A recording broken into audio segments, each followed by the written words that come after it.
Is yours a touch screen? No, Oh. but there's a little keyboard up there. Oh, Press good. enter. Or no. Okay. Well, I am going to read, under spiritual grounding, I'm gonna read the community and no, the interpersonal and the community dimensions of practice 2. Can you hear me okay, Scott and Janet? Great. Practice 2 is develop relationships. Consciously awaken the power among that arises when we engage in authentic conversation and relationship. The interpersonal dimension. We develop relationships with other peoples, lands, and creatures, discovering our respective interests and seeking to see the world from other points of view. And the community dimension. We disrupt the culture of isolation by developing relational cultures within and among diverse human communities and between those communities and the natural world. So I am noticing that I'm just feeling a little, feeling tears well up in my heart as I'm just starting to share this story. Which, as you all know, is about this beautiful tree that preceded all of us, and we just always assumed would succeed all of us. And that's not going to be the case. So I'm going to tell 2 different parts of this story. One is a story of me, but our culture in relationship to this tree. So many years ago, I discovered a little teeny fir sapling that had sprouted from this tree, or maybe from another one, but I was assuming it was from this tree. It was right over there by the rhododendron. And it didn't die, like it kept growing. And I'm like, oh, really? Could this be the baby? Like, could we like bring this into life? And so I'm busy and I'm not paying attention, and I'm like, it's just still, oh, it's still there. Okay, it's still there, it's still there. Okay, great. And then it's getting bigger, and I'm realizing I better transplant it so that, because it's literally like a foot from the house, right? Got to transplant it. So like, oh, where are we gonna? Okay, I don't know where to transplant it, but we've got a big 10-gallon bucket, paint bucket. So I'm gonna put it in there for the time being. I'll water it, I'll keep it watered and whatever. So I put it there, I put it right below, at the base of the tree, like with the mama. And then, life's just busy, and I'm just like, okay, well, I just gotta look up like where to plant this or when or how to, what I mean, just to do that. And life's just busy, and I'm just doing other stuff. And I'm then suddenly start looking at the tree. I'm like, oh, it's not doing that well anymore. And I like try to do some stuff, add soil, water it, whatever. And it didn't survive. And I didn't write about it at the time, but I just felt like this is a metaphor.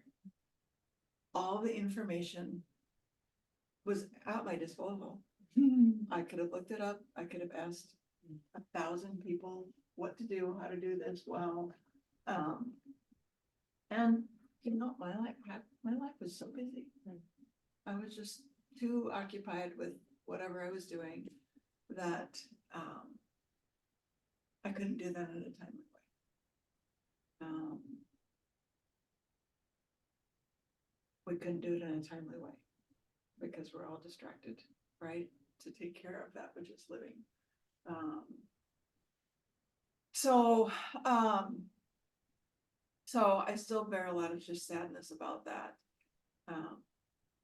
that part of the story. So now fast forward to here, and we've got the storm, and I don't even think about it. I don't even think about checking on the trees at all. And then one day, Peter and I were coming back and we passed another tree that was taken down. And we kind of thought, oh, that's probably a grown-up thing to do. Would be to like check on our trees because they are in our care. Oh, okay, let's do that then. And so we just casually walk up, assuming nothing's gonna be the problem. And then we see these cracks in the ground. And I was like, oh my gosh, wait, this is like potentially a thing. And some of you know, it was the day of doing EcoFaith calls that I had gotten the first arborist to come out that morning. And that arborist said, no problem, you know, it was the ice, it was, you know, no problem, we'll do some thinning, you know, whatever. And I was ecstatic, I was like, this is amazing, the tree's not gonna go. But then, of course, I had other arborists lined up to come, and I would have wanted to get other bids anyway, you know, on the thinning. And so then the next two arborists come and they're like, no, that's not a good sign. And that's not only not a good sign, but it's a hazard. Like, I can take pictures of this and send it to the city and they will approve a permit. Right. So then, I mean, as some of you know, I just went into a total tailspin about that and just like, what do I do? How do I do this? And ended up finding an arborist, one of the only women arborists in the city. So thrilled about her. Her name is Genevieve, and so grateful to found her because because she cares. Like, she totally gets, like, I'm gonna be bawling all day when this tree comes down. She's all there. She's just there. So anyway, so I've been working through this process of just coming to terms with this tree coming down. And then I was thinking about, well, how do I do this? How do I do this in a sacred way to honor the life of this tree? And it was something Robin said, and maybe some others too, where you talked about encountering a tree that had been cut down that you had loved, and it was so shocking because you didn't know, and then suddenly it's gone. And I thought, well, I've got to find a way to let the neighbors know. So I put a little chair out, and I put a little sign saying, you know, this is gonna come down on February 14th, supposed to. And then, because we've been having block parties for 22 years, I've got a giant email list of 74 people who have come to the block parties. I didn't put it on Nextdoor, but I just, you know, I just did that email list, and I just said to people, you know. And anyway, I've gotten all these like email responses and people that have left notes. Because I had this bag out there by the tree, and just so they're just so beautiful.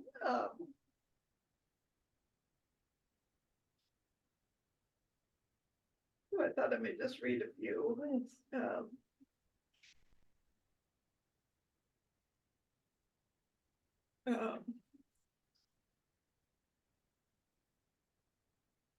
This one just, dear tree, whose name is ancient and in a lost tongue to modern humans.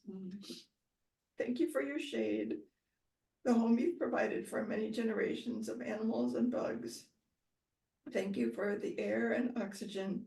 Thank you for standing long enough for some last goodbyes and love. Thank you and goodbye. And then she drew this whole picture of this person hugging a tree. Picture of a person hugging the tree for those of you on Zoom. It said, goodbye, old girl. We've enjoyed your majestic beauty. This one is from a 15-year-old who lives just down the street. Bye, homie.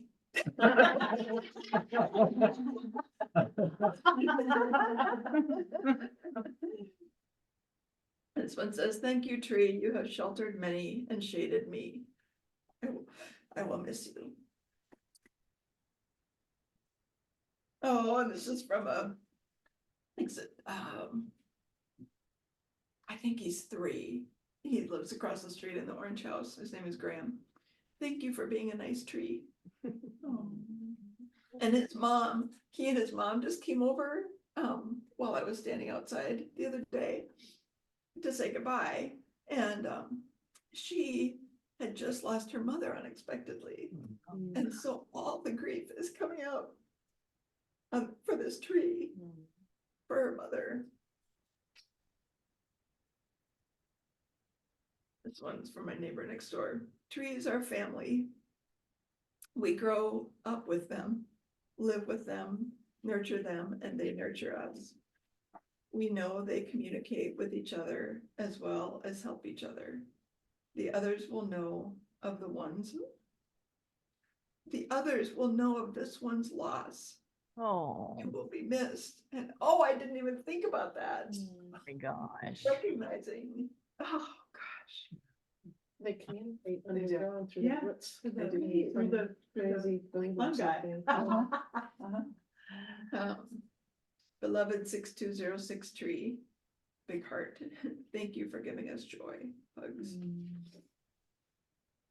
And this one, to 6206 tree. "I'll miss walking by you every day, and I'll definitely miss the shade you provide in the summer. Love, your mail carrier." Oh, no way. Oh my gosh. Wow. But think about that. I mean, no, I was gonna say, I used to live up the street. And I always loved seeing this tree as I came and went. But there was one day I was coming home from the Mac stop and it was so hot. And the sun was just beating down. And I stood in the shade of this tree. Yeah, you know, and kind of steeled myself to get the rest of the way home. But I remember saying thank you to that tree that day. Wow. Thank you for your shade. Thank you for taking this sun, so I don't have to. Yes, Yeah, totally. yeah. And then this one, is a little bit longer, but it's from my neighbor next door who grew up in that house. Mhm. So she has known this tree for probably 65 years. Oh my gosh. "To our beautiful Douglas fir tree. You have been standing here for my entire life. Alive since long before any of us were here, or were born. I have passed by you thousands of times throughout my life. First as a child, then as a young woman, a mother, and now a grandmother. You have been a silent and seemingly eternal presence. A witness to generations of human existence around you. And a witness to the incredible changes that have occurred in this world since your life began. I wish that you could live on for eternity. It is so hard to imagine this street without you there.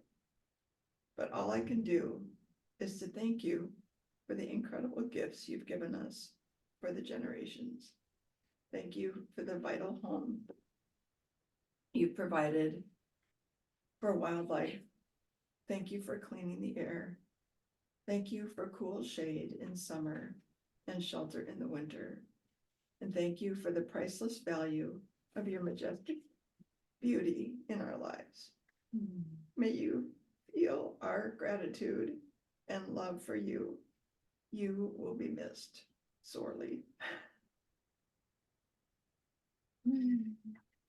So much love. Yeah. There's so much love. And the other day, I was just coming home and my neighbor across the street with another friend was coming over to say goodbye. And so we talked and I just said, "Oh, Karen, I just bawled this morning." And she said, "I bawled this morning too." And while we were talking, then another couple came over and were saying goodbye. And then this mother with her son, Graham, came over and I just, I don't know, there's no point except just to to share the love and what being part of eco-faith and just that awareness of, no, this is a living being that is in relationship with all the living beings around us. Yes. And how cruel to just suddenly take it down and like just not even acknowledge that. But that is how we do it in this culture. Don't even think about it. Don't even think about it. And so I'm just so grateful. And what this is, just what a gift this has been to everybody.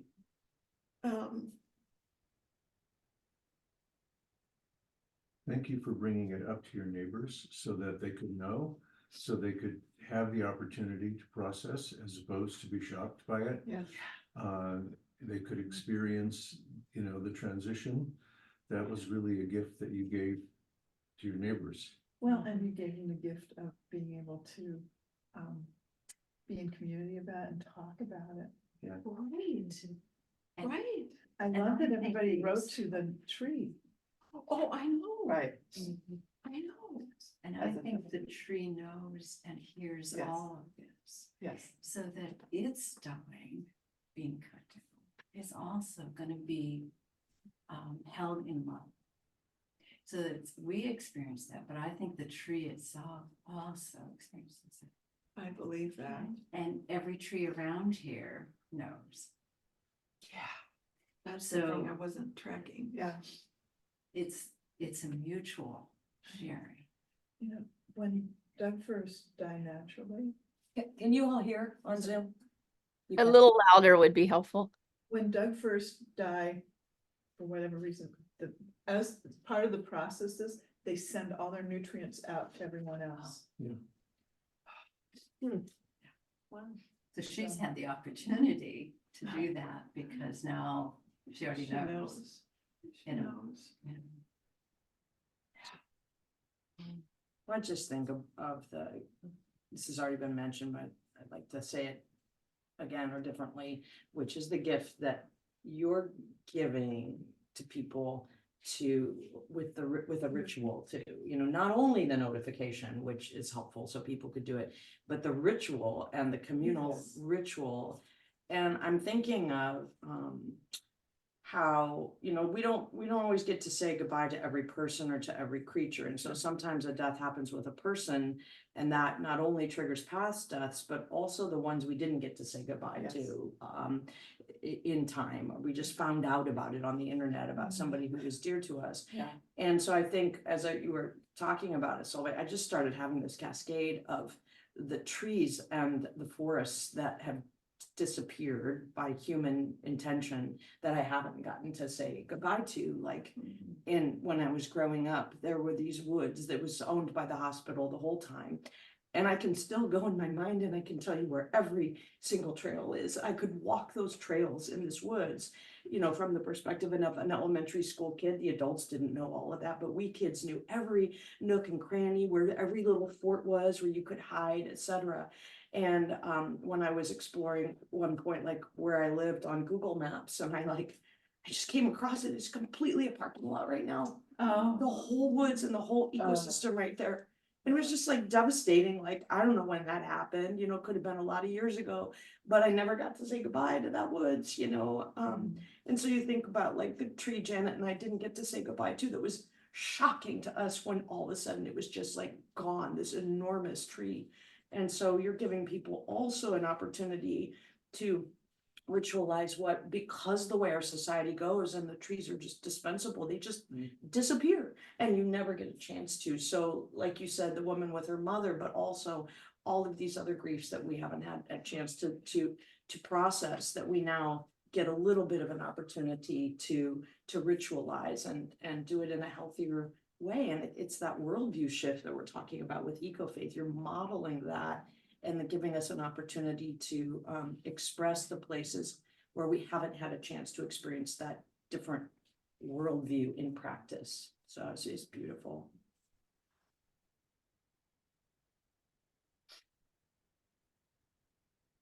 I have a thought too, if y'all can hear me. Yeah.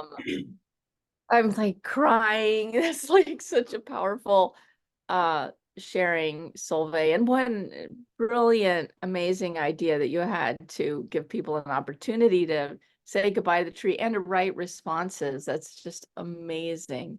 And what really, really strikes me as I'm taking in your story is that when given the opportunity, people express their relationality with this tree, and they have feelings about the tree, and they have experiences, they've had a life with this tree. But the way, as we've been saying, our economy and our culture is structured, that's almost never an opportunity that people get when there's a change to the ecosystem around them, or to the trees, to the woods, or whatever. We don't have the opportunity to say goodbye. We don't have the opportunity to think about our grief or to process our feelings. And yet, when they were given the opportunity, I mean, people flocked to do it. And what struck me as I was listening to that is, oh my gosh, like people are having this experience all the time that Robin and I had, where a beloved neighborhood tree, this was like a giant sequoia. So it was a giant among giants in this neighborhood. And it's just you, and I happened to actually see it when it was being taken down. And it was so violating. And, but like, nobody expects to have notification. Nobody expects to have their feelings validated. Nobody expects that anybody would care about their feelings. And what does that do to us? How does that further alienate us from our own relationship with the natural world, from our own relationships with the trees? Because the world is structured to make us think we're not supposed to care. Right. So it must be profoundly confusing if we do care, and then we just stuff it down further and we deaden that part of ourselves further. And yet it doesn't that way of being is not serving people any more than it's serving the trees, because it's deadening us. Yes. So anyway, that's just what all came to me as I was listening.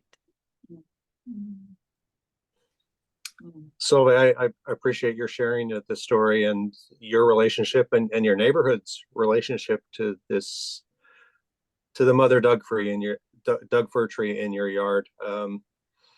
I was struck by one of your neighbors saying that the tree is a silent presence.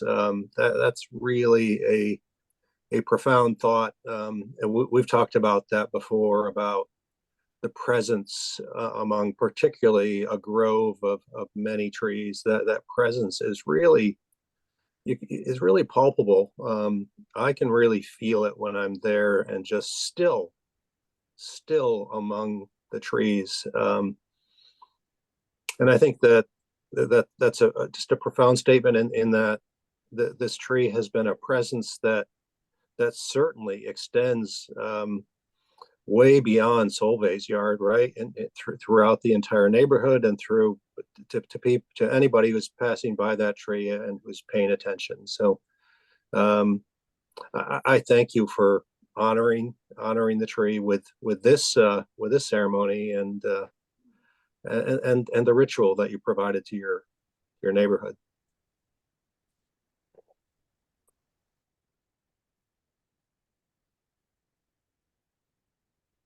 I'm thinking about a couple of trees that we took down from our yard for various reasons that they needed to go, and feeling a little sad that I didn't, didn't thank them at that time. It just didn't really dawn on me that that was something to do.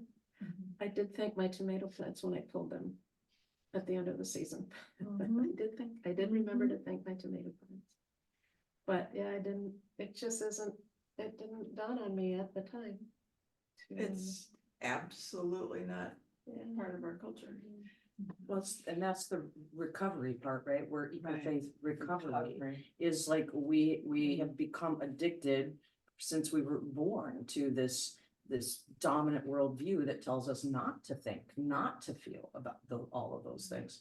So when you thank your tomato plants, it's like, that's a beautiful sign for all of us of like, that's what it looks like to be in recovery. And when together Solveig shares this, and then together we start giving thoughts and input, and something different becomes possible. We're recovering to a more life-sustaining worldview.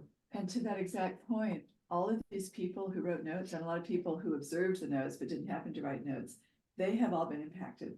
They have all now witnessed what it's like to be in conscious relationship with the tree. Mm. And that has been an Yes. eco-faith spreading out into the world in the same way that the tree that knows it's dying, it Oh. sends out its nutrients. Oh, beautiful image. Oh, wow. That's a beautiful connection. All these people now know to do this. We do. None of us are gonna have a tree taken down on our property in the same way, Now, ever. When I. all lived- this, Go ahead. all this makes me think of something different, which I learned, which is that Portland lost a lot of its tree canopy after the Columbus Day storm. Because a lot of people, some trees came down, but a lot of people were frightened that their trees were going to come down and took them out. Oh. And, you know, it gets back to a little bit of the resiliency hubs thing that Scott's working on, is how do we encourage people to add trees that can sustain in this time?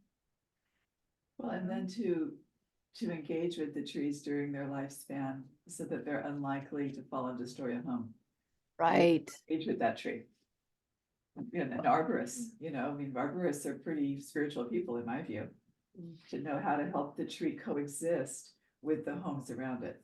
Well, and so much of it has to do with getting educated before we plant them. Yeah. We've got a couple of trees that are just in the completely wrong place. I do too. And we were so tempted to take them down, and we have a massively cracking driveway, and you know, and maybe a tree that's roots are coming into the foundation. So part of it's like, it would have been nice if somebody would have thought about that before they planted them where they did. Well, I need to rethink a couple cedar trees that I planted right next to my house. Well, wanting them to come up and so we can see them in the windows, but it was very poorly thought through. Yeah. That's part of the recovery process too. We're also on our time frame, not on the trees' time frame. Right. Think of the trees' Wow. time frame and lifespan, not mine. That's great insight. Not about me. And I think that's part of what my experience has been with over the years, because I've had several trees who have invited me into their lives. That has been very profound experience. And for me, it has been for me to be quiet enough to hear the trees and what they have to say to me. So I have a tree that's my spiritual director and has been for 11 years. And it's that mutuality. So we're starting to bridge the gap when we realize that this is a live being that's in our midst. But to recognize that it's mutual, it goes both ways. So that her wisdom is so incredibly profound for me. And I don't speak her language and she doesn't speak mine, but we speak a language of the heart which is why I think all that you've created here is making a profound difference for all the trees, not just her, but everyone, the whole community. You know, Robin Wall Kimmerer asks in her book, do the plants love you back? And we often forget, yes. And not just the way we sort of structure that idea with they give us oxygen, they give us shade. They love us in a way that is what we can't describe, because we can't describe love, right? There's so many forms of it. So for me, I think that it's that mutuality that is also profoundly effective for all of it, the grass, the little creatures that are all in the roots, everything is affected. And the more we honor that and hold it up like the opportunity for your neighbors to write these notes, and the more we all, I mean, we can feel it right here, right? We can all feel it. And it's like give and take. It's really amazing.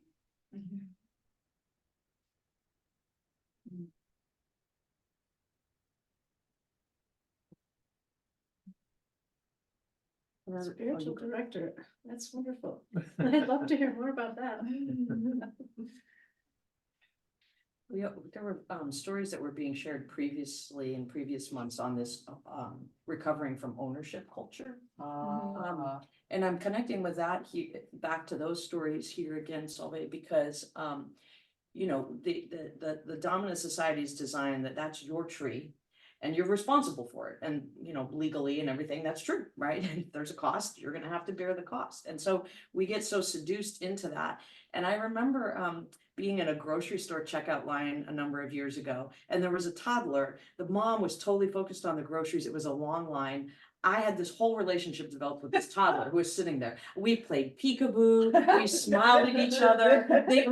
And the mother saw none of it. And I remember being struck by the fact that this little toddler, you know, was at an age, I mean, children aren't very old before they're at an age where they start developing their own relationships. And that the mother left that with the toddler, and that was her toddler, right? There's this ownership. But this toddler and I developed this whole little relationship that was delightful to both of us, and the mother saw not any of it whatsoever. And this makes me think of that. It's like we get so seduced into this property. That tree is on your land, it's your tree, and we don't think about all of the other creatures and all of the people that the tree has a relationship with that we never even It's see. a whole web of relationships, and I love the analogy of the mother having no idea that her little loved one was totally engaged with you. Well, and that, instead of ownership, we should think of it as obligation and relationship. And stewardship is something. Yes, stewardship, obligation, relationship, Mutuality. yes. Think of all the animals and bugs and living in that tree that are gonna lose their home. Yeah. Yeah, lots of creatures.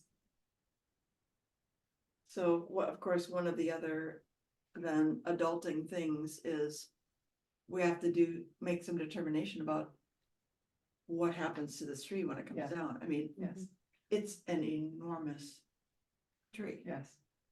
And that in and of itself is like a whole That's a lot. giant thing that I'm just having a hard time sort of wrapping my head around. A little bit, we're getting little bits and pieces of thoughts about that. But the other day, Peter had this tremendous insight. He said, well, if the tree fell in the forest, it would become a nurse log. Right. And so we Right. thought, well, why don't we leave some? Mhm. Why don't we leave some? Yeah. Because guess what? This will be a forest again someday. Yeah, someday. I mean, Yes, this is completely different, but we had some tree work done, and I said, I'd like you to use rakes and brooms to clean up, and they said, "Oh, thank you, we hate using those things, but if you don't ask, they're gonna use those damn leaf blowers to get all the stuff out." oh, Oh. I see all those things, right? And there will be a dozen more that I'll encounter that I'll go, I didn't even know that was a thing. I wish I could have been able to think about that beforehand, you know, I There's think so if much you there. leave chunks of sections of logs, people will take them. I see that happening. no, I know. and they'll- That, yeah, But yeah, but you want some to stay here and come dirt. You could dig it halfway into the ground so that it was clear that those ones were staying there. Right. Free wood. Right, exactly. Well, I thought about even, I think one thought is to actually cut two so that they can be like a L shape. Oh, yeah. Or a, you know, corner of a, whatever. And then put them on our corner so they can just be benches, Mm. you know, for Nice. people to sit and gather. Nice. Well, thank you all, and thank you for this beautiful sharing with everyone, and thank you for sharing your story, Solveig. The story of the tree, not your story, the story of the tree, and all the relationships in your neighborhood with that tree. It's about time to move on to practice 5. No, I want you to stop recording, Scott. Yes, thank you. Thank you for that I'm conscious- reminder. Scott, I'm conscious that we